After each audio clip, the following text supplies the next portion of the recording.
I could not get a job because in 1957, industry did not hire women.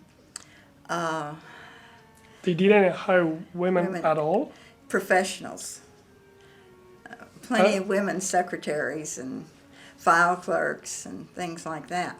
So I came back to get my master's because I had nothing else to do.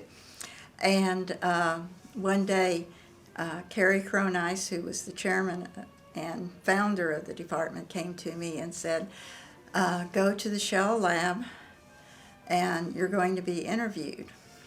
The man who interviewed me was M. King Hubbard, who is known as the Oracle of Oil. And what was the job position? It was to be his assistant. He always had a geologic assistant. And they were only staying 6 months to a year when they'd either quit Shell or ask for a transfer. And so they decided they were going to find someone who would never leave Hubbard, because where would a woman go?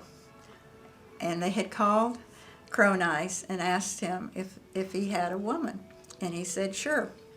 As I grew up, I never learned to type because I was not going to be a secretary.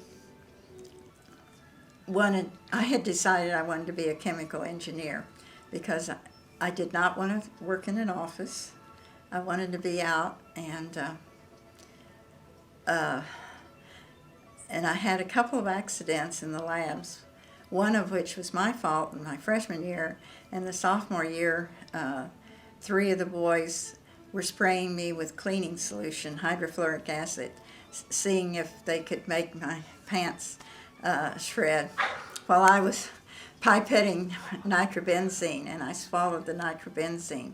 So I was rushed off to the emergency room, and I was the one that got in trouble, not the boys back then.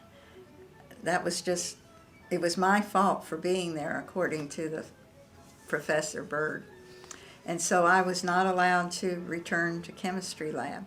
And if I didn't have a lab grade, I couldn't go on to engineering.